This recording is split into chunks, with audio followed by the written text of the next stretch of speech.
Coach Mazzulla, you there? Yep, how are you? Good. How are you? Good, thanks. Good. Well, my name's Sam Vincent. We want to thank you for doing this. We got about 60 or 70 kids here that are excited to hear from you and to ask you some questions. So, how we've done this in the past, if you're good with it, if you could spend maybe a minute or two talking about your life and career, and then we'll sort of let the kids take it away and ask you questions. Okay, sounds good. All right. Whenever you want to start, we're good. Okay. Yeah, first, thanks for having me. I've always enjoyed doing stuff like this, especially in West Virginia. The state of West Virginia and the people of West Virginia play an important part in my life. I moved down there when I was 17 years old and was there for about 15 years, and just really grew as a person and met my wife there. One of my sons was born there, and I've had some really impactful years as a professional. I mean, as a college basketball player, and then as a coach as well. So, any chance I can give back to West Virginia, I think it's important. And other than that, I'm excited today because I enjoy getting to know people, but I also enjoy seeing a different side of me. Everyone sees me as a coach, and people, especially now, kind of put me on somewhat of a pedestal. And at the end of the day, I think we're all about the same. And what I'm trying to accomplish as a person and a coach is no different than what you are as a teacher, and no different than what the students are. And I think it's important that we are able to learn from each other. And so I'm really excited. All right. Perfect. Well, if you're good with it, I'm going to kind of let the kids take over. And so the first person who wanted to ask a question is actually the point guard for our basketball team. So they'll introduce themselves, and then they'll kind of just pass the computer around, and some of them will ask multiple questions, but they're excited to hear from you. Sounds good. All right. So it's important to try to keep this wire in here. All right. Stand right here. Yeah, or just you can set it on the table. Okay. If you want. Okay. What's up, Coach? My name is Nate, and like you said, I'm the point guard for the basketball team. And I just wanted to ask you, what advice would you give me to become a better player or a leader for my team? Yeah, I think as far as being a better player, I think it all comes down to, from a basketball standpoint, how you see the game, your ability to process the game, your ability to make reads. And I think the game is a series of reads on offense, reading the defense, reading your defender, reading the help defense, and then on defense, reading your, matchups tendencies, and then reading, where your help is, and understanding the concepts of team defense. And so I think just looking at the game from that standpoint is reading the game. And then I think the other piece of basketball wise is, being able to handle the ups and downs of a season, the ups and downs of a, high school career and whatnot, and not being defined by just scoring, but being defined how well you can impact the game. And I think that plays into leadership too. I think leadership is more about how you can serve others and how you can empower others, and how I think we're more judged by how we can make everyone around us better. Thank you. Of course. Anybody? I can come to you if we're kind of close here. Anybody? Right here. All right. You want Peyton? No? All right. How about while the next person decides, what's the biggest difference coaching college compared to the NBA? I would say, college, it's funny. One of the reasons why what drew me to the NBA outside of wanting to work with like the elite of the elite is in college, you make all the money. It's changing a little bit now, but like the coaches usually make more than everybody else. And it's kind of set up like a normal, business structure. Whereas here in the NBA, I'm technically the leader, quote unquote, but all the players make more than I do. And so how can you build a relationship? How can you build a partnership? How can you manage an organization where the financial structure is flipped upside down as opposed to the business structure? And so You can't use your title, you can't use force. You have to use humility, security, competence, and you have to create a partnership. And I enjoy that. I enjoy creating a partnership with the guys, and trying to achieve something. Okay. All right. Oh, no.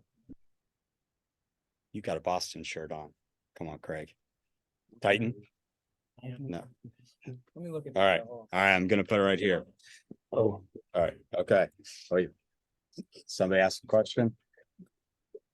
Titan? what's up, guys? Oh. David? Where's David? No. Okay. All right. Rudy. Rudy. Why do I?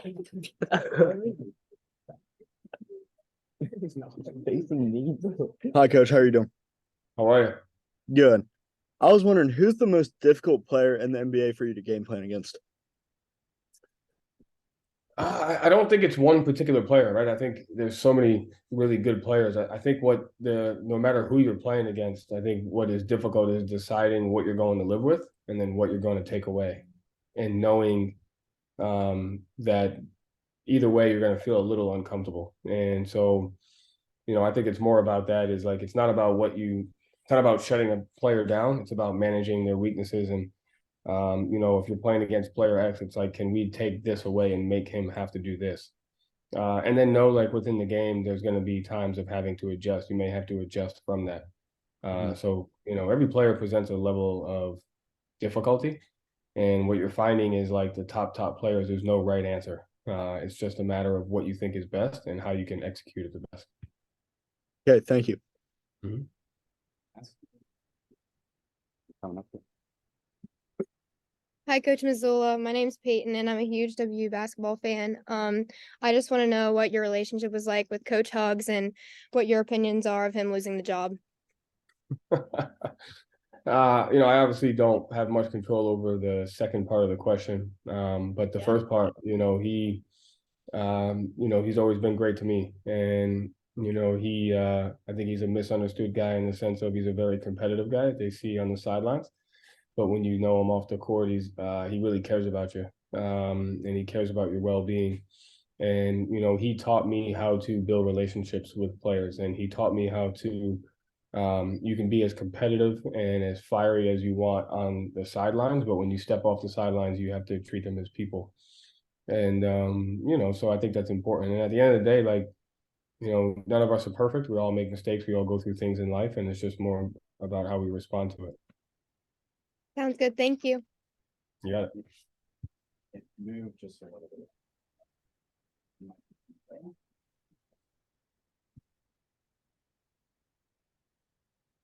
What's up, Coach Mazzulla? I play shooting guard for the basketball team, and I How was are you? wondering what the skill gap looks like from going from Division I up to professional. Like, what's that skill gap? Because I know sometimes it can be slim, but also just little things can separate you.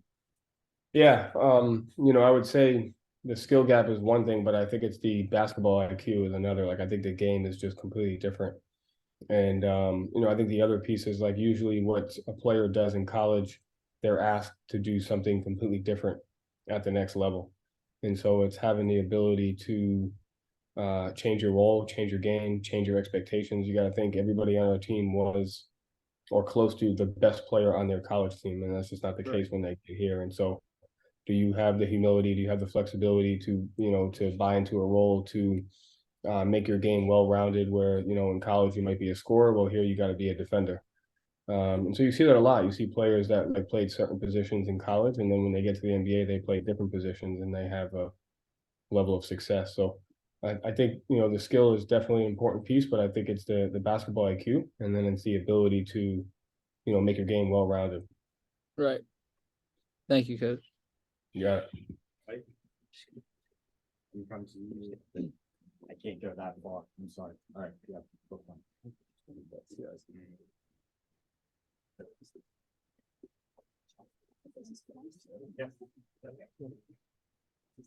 Hi, Mr. Mazzulla.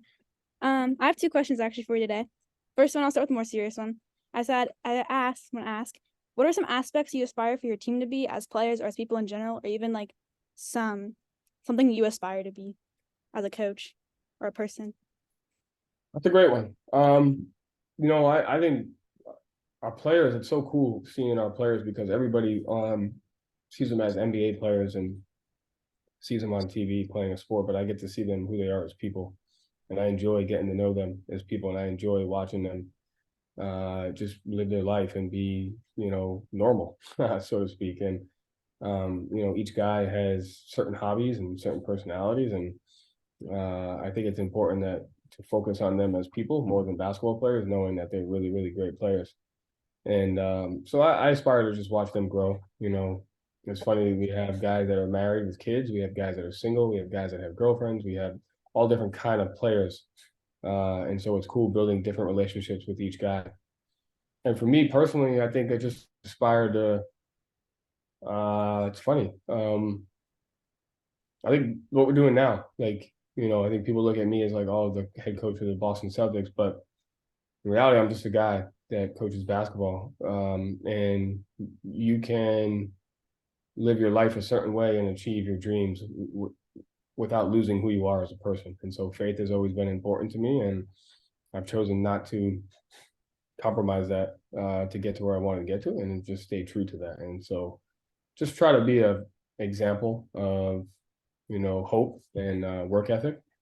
I get to coach the Boston Celtics. I grew up an hour from here, so like that's a dream come true, and people can do that. Okay. The other one I have for you is, what is the funniest or the best locker room moment you can remember?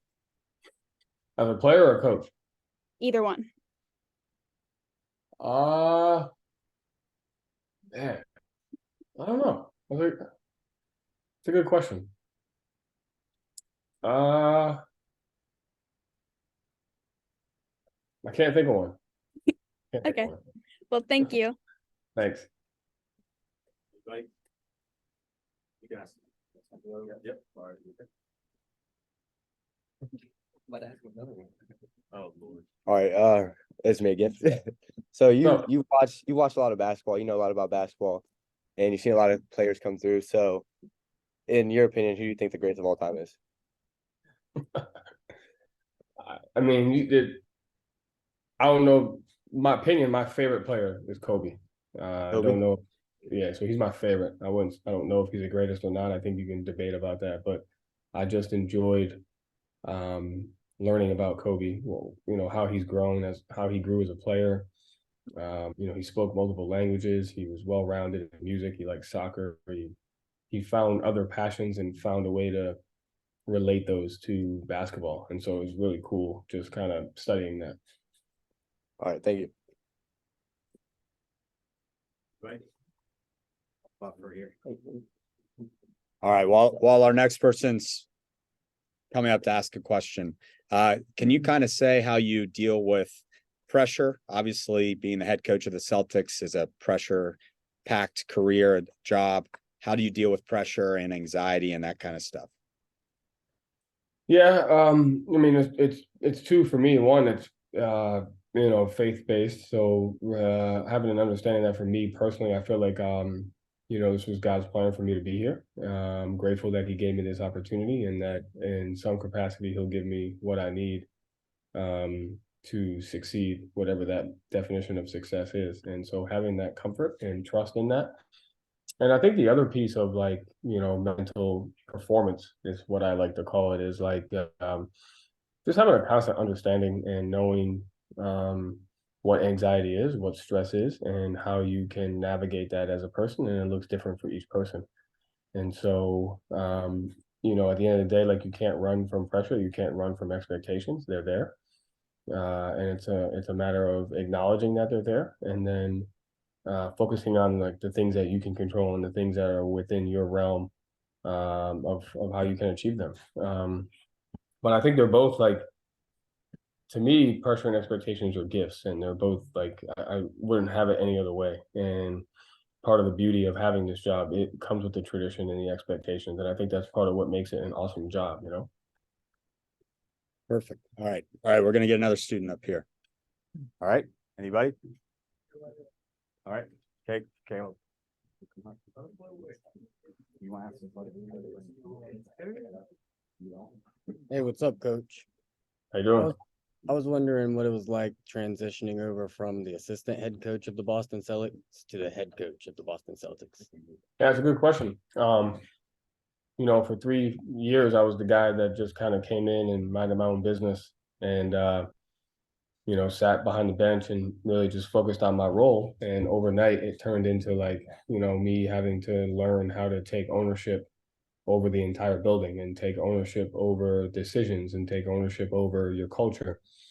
And, you know, there were moments that I was really comfortable doing that. And there was moments where I was like, I'm not comfortable doing this. And I think part of this off season, the most important thing was like learning how to be comfortable taking ownership and figuring out how you can express yourself as a person in a leadership role and what that looks like and how to kind of put your mark and build a culture within, you know, a well-run organization and tradition.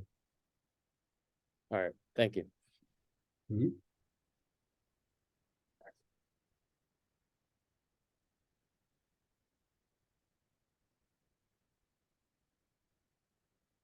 Hey, coach. How you doing? Good. How are you? Good, thanks. I was wondering how you keep your players focused during the 82 game season. Yeah, I mean, you know, listen, we're lucky. I've only been on one team in the NBA, but the team that we have and the character that we have and the guys that we have, like they're true professionals and they do the best job they can night in and night out, like really taking care of their craft and protecting their craft. At the same time, you're always going to have small pockets of that just because it's a long year. And so I think it's about just having a long-term approach, not getting too high or too low, and just kind of taking it as it comes throughout the year. All right. Thank you. Thank you.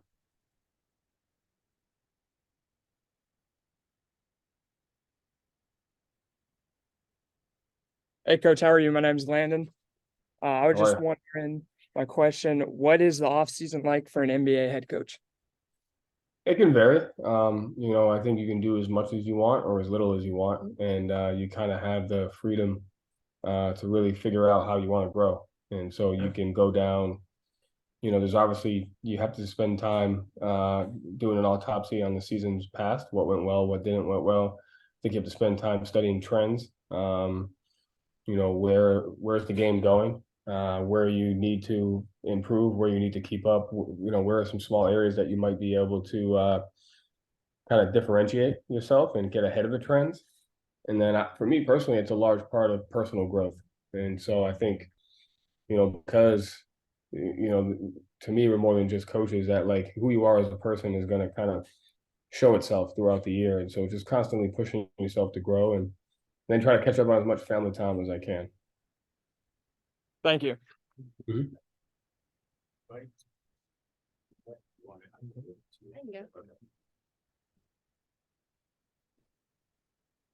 Hi, Coach. My name's Callie. I was wondering so I travel a lot. I'm a gymnast, and I was wondering if traveling like ever gets old to you. It actually doesn't. What's funny is like during the off season, you would think I would not want to, but I actually like doing it even more. And so I love getting on a plane, love going places. I enjoy learning about the area that you go into. And so like this summer we did Costa Rica, we did Italy, we did Israel, we did West Virginia, and we might have done one more place, New York City, and one more place. So I love traveling. What I've learned is like how to take care of your body while traveling, and so quickly adapting your body to you know, the time zone changes, hydrating yourself. And so, you know, it can take a toll on you. And I think focusing on the recovery aspect of it kind of makes it fun too. Yeah. I also had another question actually. When did you decide you wanted to be a coach? It happened when I was playing. And so I got hurt my junior year and I had to sit out for a year. And that year I saw the game from a different perspective. And when I saw it from that perspective, I was like, man, this is what I really want to do. And I knew I wasn't going to play forever. And, you know, as I got closer to graduating, I was like, okay, I could play, but that's a short-term answer. I can get into coaching, which I feel like is something that I can do for a long, long time. And just seeing how to connect with guys, how to see the game differently, that kind of, you know, my junior year in college. Okay, thank you. Got it.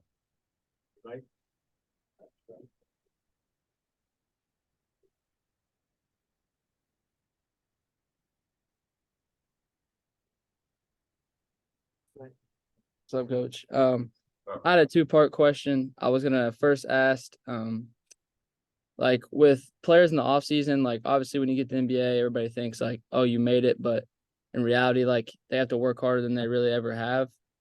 So in the off season, I was wondering, like, is there a certain amount of time players have to be at the facility, or can they go with like separate trainers and you kind of let that happen as long as they're Yeah, I working? mean, they're professionals. They have a comfort zone. Like we spent a lot of time together as a team during the season, and so we're pretty open-minded about what they want to do. I think the young guys spend a little bit more time in Boston before the season.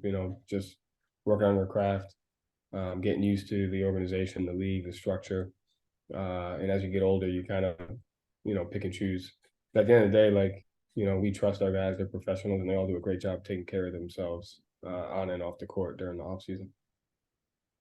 Thank you. And then my second question was, like obviously in the NBA, like everybody's a professional and they made it there because they're the best of the best. But like, what do players do or work on like the off season that it's like micro skills to put yourself above the others? And Yeah, I mean everybody's different, right? I think it just kind of depends on where you're at in your career. What your goals are. I do know the one thing is like the mental game, the mental performance, how to bounce back quickly from adversity, how to handle the stress and anxiety of the season. I think those things are always things you can work on, and I think that's what separates the people in the 1% is the mental side of the game. And I think people are constantly working on that. appreciate it. Thank you. You got it.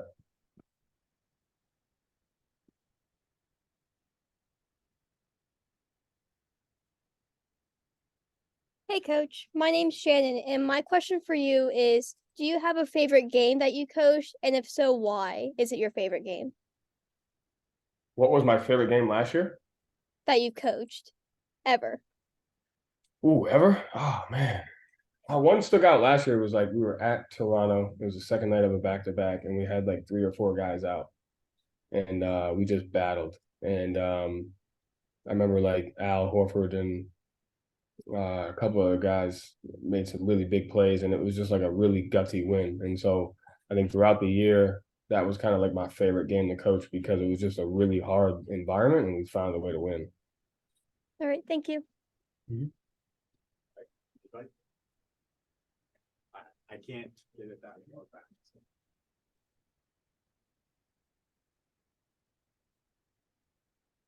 Hey coach, my name is Kennedy, and my question for you is, how did it feel when you were named the head coach for the Celtics? It was funny. I didn't really have much time to feel because we got it so we had to go right to work. But I tell you what, like every time I walk out of the tunnel, the garden, or every time I'm in the practice facility, like you just get a sense of gratitude and like a sense of responsibility and a sense of ownership. Like this is for however time I'm here, I'm responsible for moving the the organization forward, and like really grateful for that. So it's pretty cool. All right, thank you. Got it. I'll ask one while. All right, I'm gonna ask one while they're making their way. How, especially for high school kids, social media is a huge part of their life. How do you deal with the media, like traditional media, like TV, newspaper, all that kind of stuff, and then social media too? So I don't have social media, so I don't see anything. To me, I just kind of made a decision in my life that like it's not important. And so I think that if you outside of social media in general, you have to look at it as like it's kind of similar. It's like a drug because of how it affects your dopamine and how you go to it for affirmations. You go to it for the comparison of like me to this person. And so I made a point in my life, like I was on it in college, and then I just kind of like I don't need this anymore. So that's point A. And I think the media aspect in general, listen, like everybody talks about like ignoring the media, but like you can't ignore, like that'd be like saying like don't pay attention to the pink elephant in the room. Like they're gonna be there. And so and they're not always wrong either. And like, I took a class once that said like everybody that has an opinion is at least 10% right. So you have to respect people's opinion. And at the end of the day, you got to be secure in yourself and in what you do, knowing that like, you know, they're doing their job. They have a job to do. You're doing yours, and that's just kind of the reality of it. And you know, you can't run from it. Okay. All right. All right. Anybody? All right.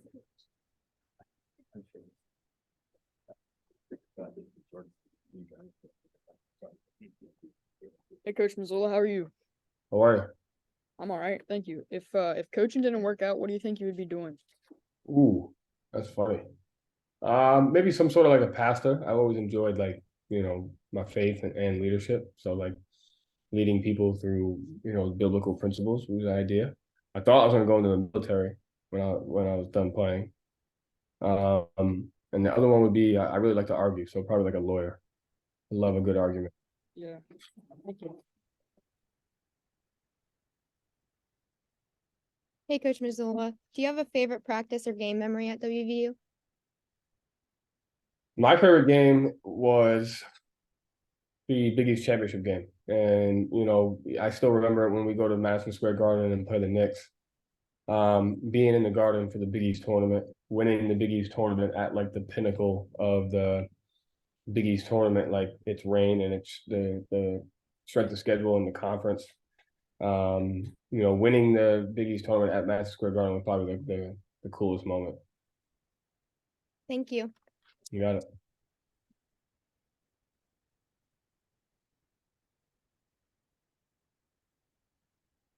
I know I keep asking you a bunch of questions, but one question I had was, what's it like to coach Jason Tatum? You know, say like, what's it like to coach people who are the 1% of the 1%? And it goes back to what I kind of said earlier, was like it's a partnership. You have to you have to let them know and understand being secure with who they are and what they do is enough.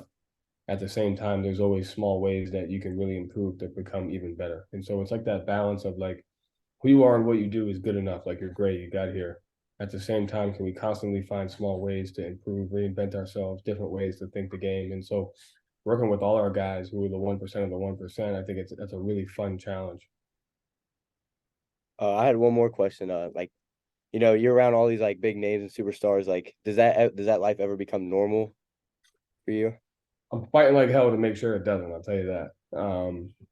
What's hard is like every decision you make now like is well known. Like you know, for example, I came out to West Virginia a month ago and I spoke to the football team. But like I would always go to West Virginia practices, and you know now it's just that people pay attention to you more. So you have to fight to stay grounded, understand that like they're not interested in me personally, they're interested in the title of the head coach of the Boston Celtics, and that's what I do. It's not who I am. And so, you know, I'm not owed anything.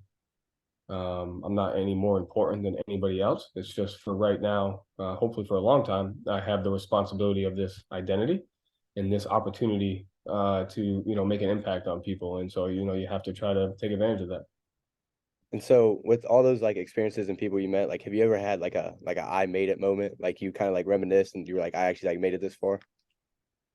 Yeah, I mean, I think in not necessarily I made it, but you know, I think you do have to take a step back because you spend so much time searching for the next thing, working towards the next thing, working towards a championship, working towards the next season, that you do have to spend a moment. It's like, hey, you know, this is our dream job. We're actually here. So my wife and I and our kids try to do that.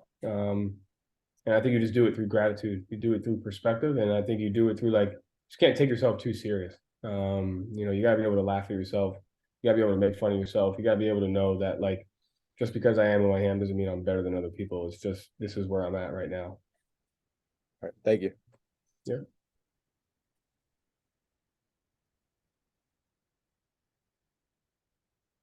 Hey, Coach, I'm back again. My question is, what is it like preparing for a team like the Warriors? Yeah, it goes back to the other guy that asked, like, what's it like trying to defend one player? Like, you know, whether you're playing a great player or a great team, you have to be deliberate about what you're taking away, and then be deliberate about what you're living with, and knowing that like how long can you stick with that, and then when do you need to adjust. And you know, I think you have to constantly ask yourself why. You know, why Are we winning? Why are we losing? Why are we not, executing well? And sometimes you go into a game plan and you're executing the game plan well, but you're not doing the other things well. And so that puts pressure on your game plan. And so then you kind of have to decide about like, well, if we change, we'll lose our game plan execution, but we might need to win the momentum or the energy execution. So it's just finding that balance of like what you're willing to live with and what you're taking away. Thank you.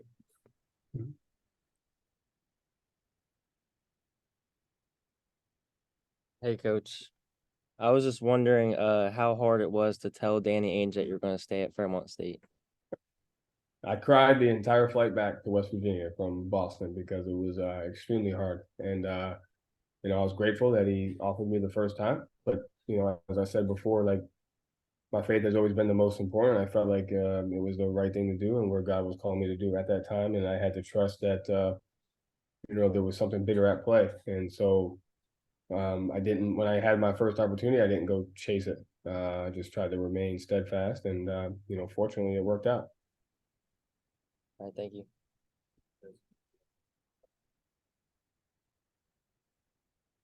Hey coach, I'm Josie, and I was wondering, like, during a game, when do you think you're the most focused?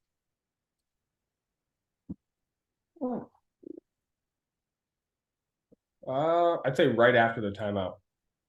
And so, each timeout is like 3 minutes long. I would say right at the timeout, you're trying to like do a little biopsy of like, okay, here's what's going right, here's what's going wrong. And then right after the timeout, you're like, okay, you're anticipating the next segment of the game. Like, were the adjustments the right adjustments? What substitutions were just made? What are the matchups? What do we need to do in these next 4 minutes? So I'd say like right after I meet with the team in a timeout is like when you start the process of the next timeout and the next segment of the game and how you can be ready for that. Okay, thank you. Mm-hmm.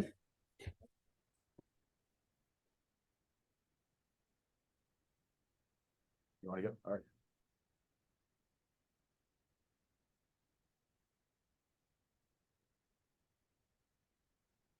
Hey, coach. I was wondering how being a former player helped you as coaching today. It gives you a level of empathy and understanding, and knowing that like at the end of the day, you're asking guys to do something that's really, really hard. And there's always a standard, but there's a way to go about it. And so I think just there's times throughout the season where I can kind of pull back and say, okay, here's what I was thinking as a player.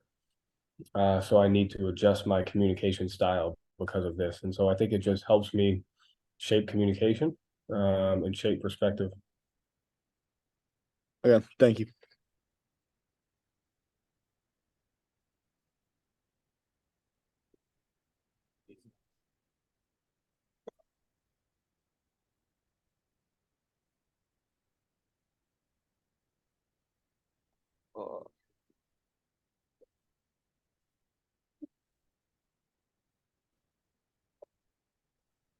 Hi, my name is Anthony.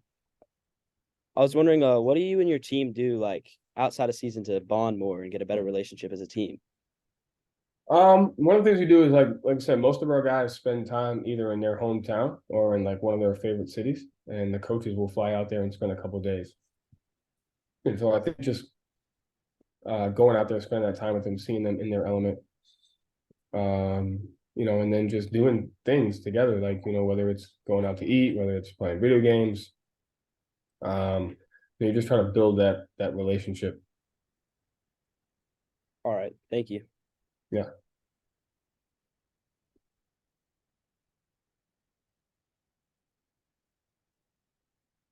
Hey, coach. What would you say that your greatest strength and your weaknesses of coaching? Ooh, my weaknesses are I'm really stubborn.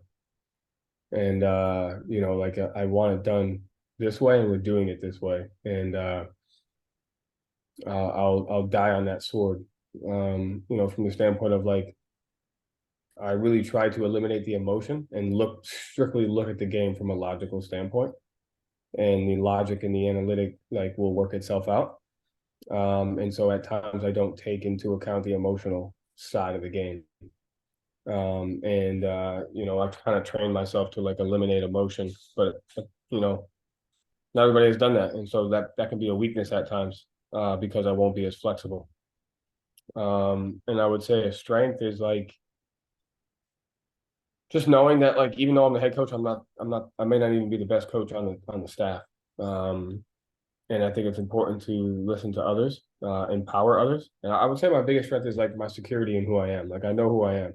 I'm comfortable with that. I'm not going to change. And I work to grow every day. So I think you have to empower people around you, whether it's players, coaches, and you got to be secure in who you are. All right, thank you.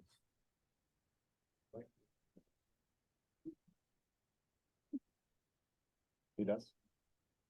Hey, well, I'll ask one and then you can. All right, we got another student on his way coming up. Can you just, we see things with coaches of how long like a day is on like a game day or a practice day. Can you kind of just go through like what's a typical day like for you during the NBA season? If there is a day. There's 3 different days. There's a travel day, which is relatively light, and you spend a lot of time just on your laptop communicating with the coaches. You give guys their space, and you just travel to the next city, and you just work, whether it's through your hotel room. There's a game day, which is probably the busiest of the days, where, you're up pretty early, meeting as a staff, going to shoot around. Then you have some downtime. When you get to the arena, you prepare, you play the game, and then you're working on the edits and whatever it is you want to do from last game, and then preparing for the next game. And then you have like practice days, where you're doing a little bit of both. You're practicing, and then you're also preparing for your next opponent. And any chance you can get to get a head start, if we play 3 games in 4 nights, any chance you can get a small head start on the next scout, the next team, to try to just get 1 or 2 things, we try to do that. And so we just kind of break it into themes. There's an off day, there's a game day, there's a practice day. And you kind of have rhythms for each day. Gotcha. All right. One of our seniors, Caden's gonna ask you a question. Hey, Coach Mazzulla, I'm Caden. I was just wondering if you've ever thought about coaching at WVU. Honestly, no, I haven't. I set it as on my prayer board. I wanted to coach the Celtics, and that was always my goal. And so, not that I'm not open-minded to what God has in store for me, but I've only ever thought about coaching here. So, hopefully, I can do that for a long time. And then another question: what player do you think you're closest with on the team?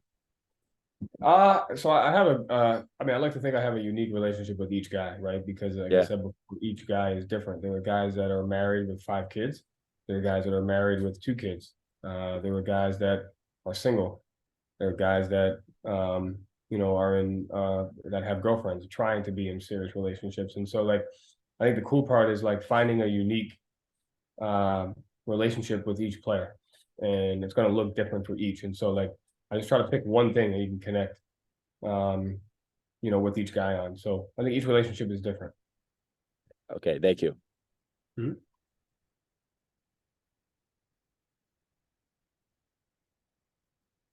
So you said you had an injury your junior year. What was that injury?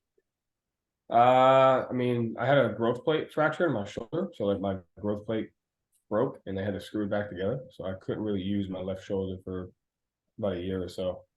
So how did you like overcome and like think in like mentally with your comeback? Like how did you feel? So that was interesting, right? I think that if you guys would take anything from me today, it's like when I got hurt, it was the first time in my career that I didn't have my sport. And like up until that point, my identity was like only in basketball, and I was strictly a basketball player. And so the most of my rehab I didn't handle very well because I didn't have the one thing that I always did, which was basketball. And from that point forward is kind of when I started working towards a new identity on being, on basketball, sports, whatever it is, being what I am, not who I am. And then that's where I got into like my personal development, like how do you grow as a person constantly, getting back into my faith, getting back into, building an awareness to who you are and how you can get better. And so that injury is kind of like, the injury is kind of why I am who I am today, because the game got taken from me and I was forced to like grow as a person without the game of basketball. So like what advice do you have? So coming from someone, I've torn both my ACLs in within 2 years. So like what advice would you have for like my comeback? I mean, that's it right there, right? Like one, so the other part of that is for half of the next season I had to play right-handed. And so I just didn't put a limit on myself. It was like, okay, it's not definite that I'll be able to use my left hand again. So you're not going to tell me no, I'm just going to play right-handed, like, and I'll just figure it out. So I think you have to have a level of like, figure it out. Like, something I'm going to learn something from this that's going to help me become better. And I have to be willing to accept that. It may not be what I like, but I got to do it. And like, I didn't like, so like, for months I would shoot like 1,000 right-handed jump shots and I hated it, but I had to do it. I didn't have a choice. So I think there's part of that, right? And then I think the long-term view of like, we all go through something in order to teach us something for later in life, whether that's a year later, 2 years later, 5 years later. And so having the patience to sit in it and like, okay, what do I need to learn from this? Because it's going to help me somewhere else. I think it's really important. Thank you. Good question. Thank you.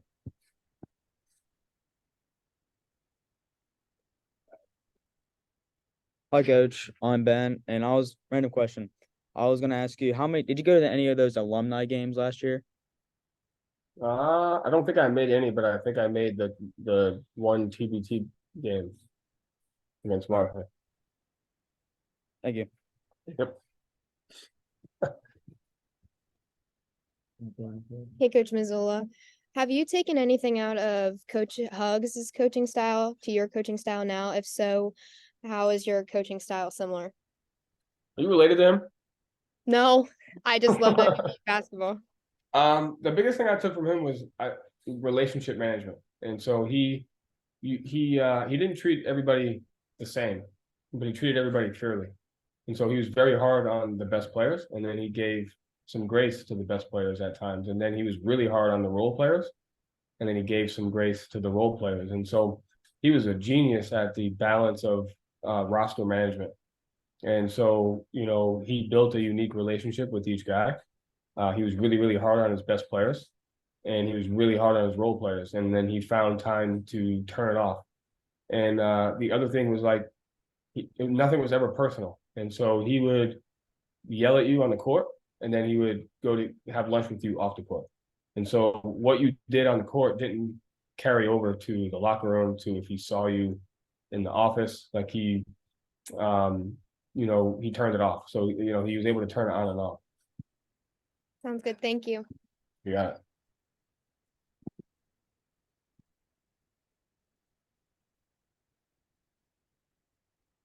it. So as someone, who believes in God and tries to have like a faithful walk with him, you're in a big stage, surrounded by a lot of people. So how do you stay faithful on your walk, like with Christ and stuff? I think the first piece is like being comfortable knowing that like just because I come out and say that doesn't mean I'm going to be perfect. And you just have to accept that, like, being a Christian doesn't mean you're perfect. It just means that you're a sinner and you accept who you are. And so like, I'm going to mess up. I'm going to, say a cuss word. I'm going to, unintentionally, disrespect somebody by what I said or something like that. Like, you don't do it intentionally. So I think it's living in that space of like, just because I'm this doesn't mean I have to be perfect. And then it just helps me grow as a person, I'm able to say, okay, this is where I'm at, this is where I need to get to, and this is how I'm going to do it. And so it just gives me a platform to be able to do that. That's probably one of my favorite parts. It's just being a person, being open about it, and growing in that. So if you had to pick a favorite verse, what would your favorite verse be? Ooh, I have a few of them. One of them is Job 2:10. And where he's like, you can who are we if we only accept good things? And so you have to be willing to accept difficult things. And I really learned that when my dad passed. It was like, and I think I said something in game 5 of the Eastern Conference Finals against Miami, where it's like you only hear people say thank you to God when they win a championship and they hold the trophy up. Like it's always like anytime something good happens, the first thing people want to say is like, I give glory to my Lord and Savior, which isn't a bad thing. That's important. But I think you have to see the other side of that too. And so we were down 3-2, to Miami. And that was an opportunity for me to give him that same thanks and that same glory, where it's like, I'm not happy. I'm actually pissed that we're losing. It's hard. It's uncomfortable. But at the same time, I have an opportunity to like, here's where my perspective is. Like, here's what I'm looking towards. And I'm going to be just as thankful when it's not going my way as I am when it is. And I think that's important. And I think the second one I talk to my kids a lot is like the parable of the talents. And this one's important because, life's not fair. We're all given gifts and opportunities, and we spend too much time comparing our gifts and opportunities to other people instead of worrying about the ones that we have and how do we use those to multiply. And like what you see in that story is the guy that has 10 talents ends up getting 20. And the guy that has one and is caught in a comparison trap and worried about somebody else ends up getting it taken away. And so, we spend a lot of time comparing ourselves to other people, but at the end of the day, we all have something in us that we can use to make the world a better place. And we have to spend more time focusing on that instead of focusing on what other people have. I really like that answer. Thank you. Yep.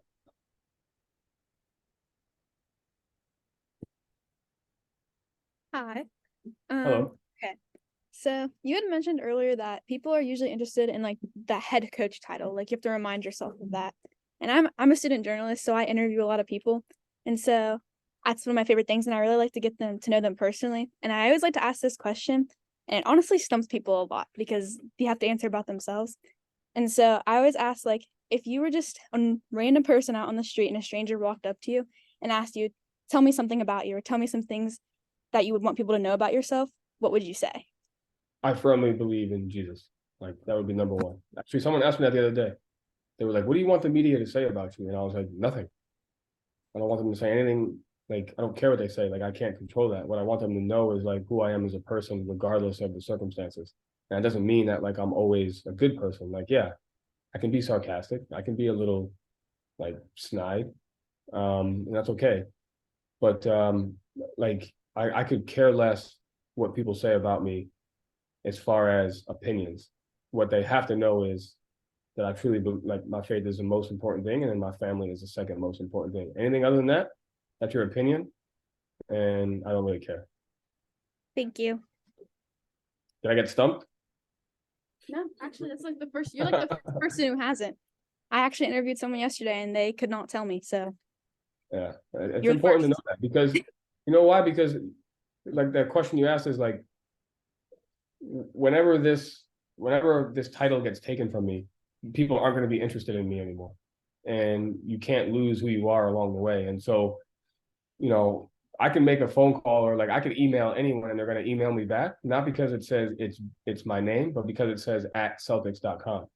And, whether it's 5 years or 10 years down the line, when I start using my Gmail account, they're not going to answer as fast. And you just can't, get caught up in that. I really like that answer. Thank you. Yep.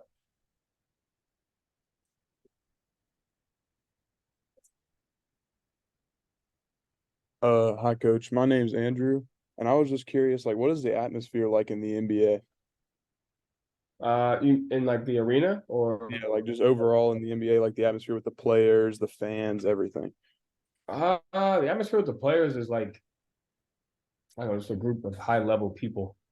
And so there's days, today in the gym, it was high level. Like there's a lot of energy, there's a lot of communication, there's a lot of competitiveness. Like you can feel the competitive nature.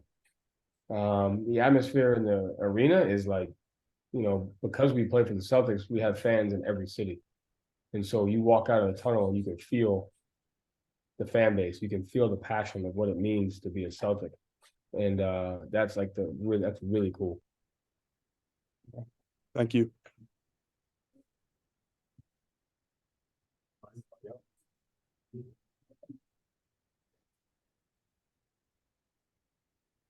Hi.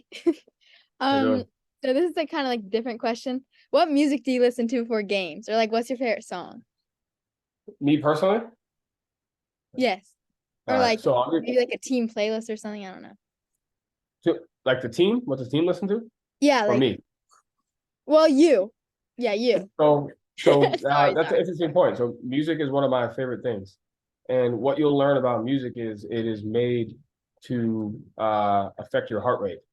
And so when you listen to certain songs, it's going to speed your heart rate up or it's going to slow your heart rate down, which and then affects your nervous system, which and then affects your thoughts, your brain, and your decision making. So I built a playlist that keeps my heart rate at a certain level for the entire playlist so that by the time I get to the court, I'm not too high or too low. How did And you so, figure that out? Like, how did you like match your heart rate with music? so I hired a doctor that strapped me up to all these machines and we played a bunch of different songs and I would just see how my heart would be drastically affected by like, playing DMX versus playing like a Drake song. And so that's the long answer. The short answer is like there's a bunch of different songs on there. I like the Fugees. You ever hear of them? You probably never heard of the Fugees. Not really. No. So I listen to Drake, listen to Fugees, listen to DMX. I listen to some, worship music. But when it comes to game time, everything is centered around like how it affects my heart rate. That's so cool. Well, thank you so much. Yep, you got it.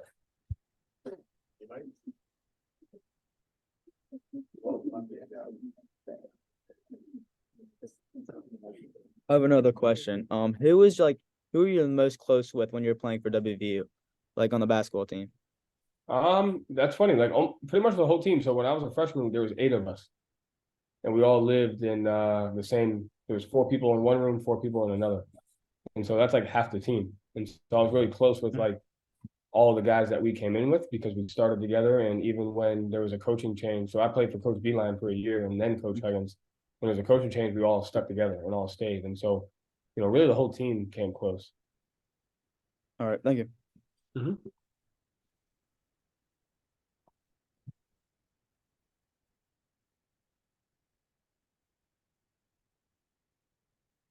I heard you mention Drake, so I had to ask.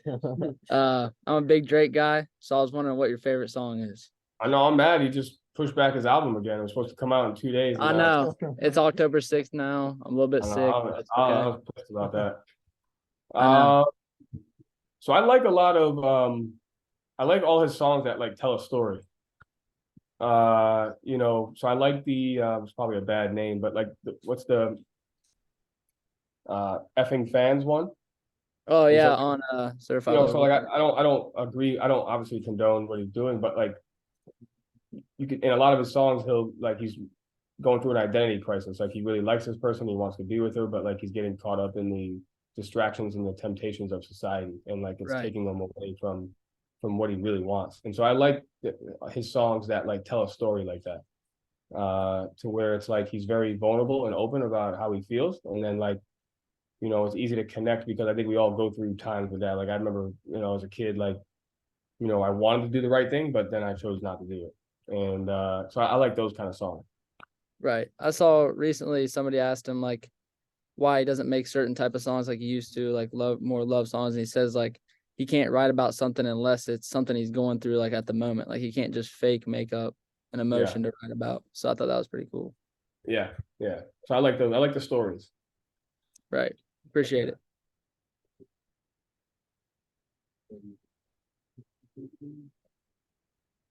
Hey coach, I was wondering like what's your role like in the managing process, like signing people and trading? 0. Really? Yep. Okay. Anybody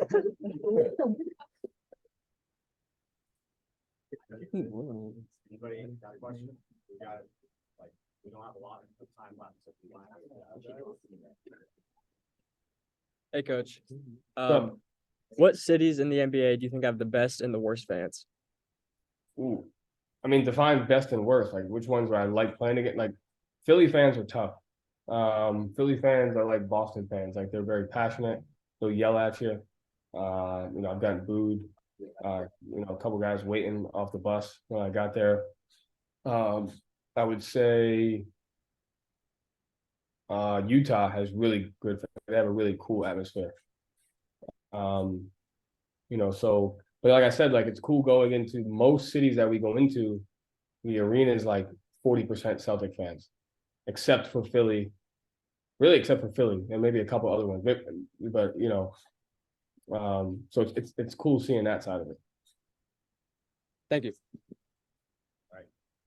Right, we don't have a whole lot of time left, so if you want a question. Right? I think.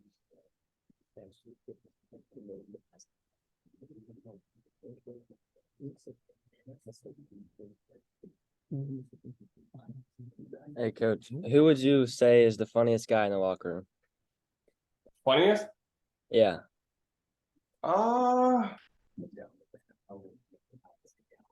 You know who was really funny and a really cool dude was Blake Griffin. Like, Yeah, he was the best. He was awesome. Like, just probably he's probably the funniest guy I've been around. all right, thank you.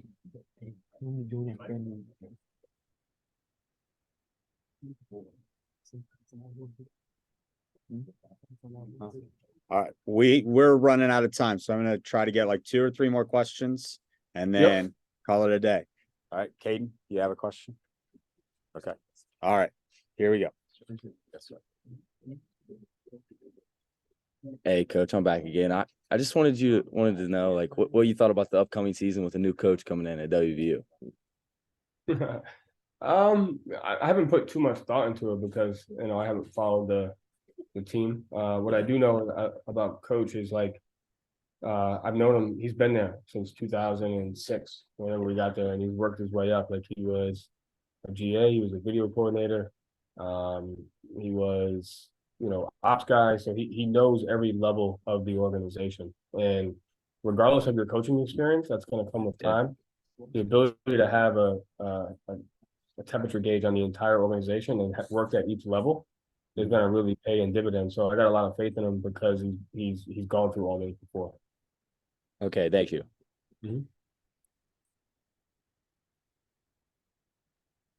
Hey, I was wondering what it was like to upset Kentucky to go to the Final Four.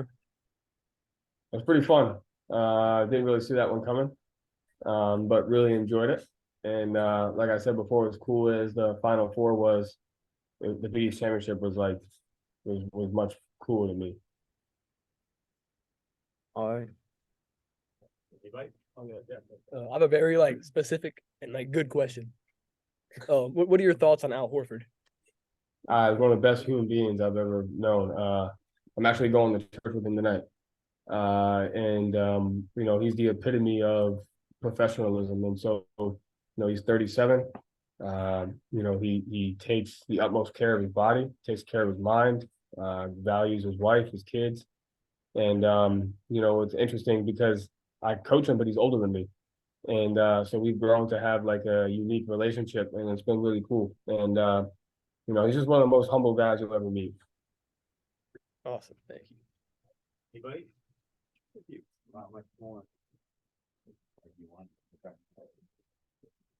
All right, we're gonna have Nate, our point guard, and then we'll kind of close it up if that works for you.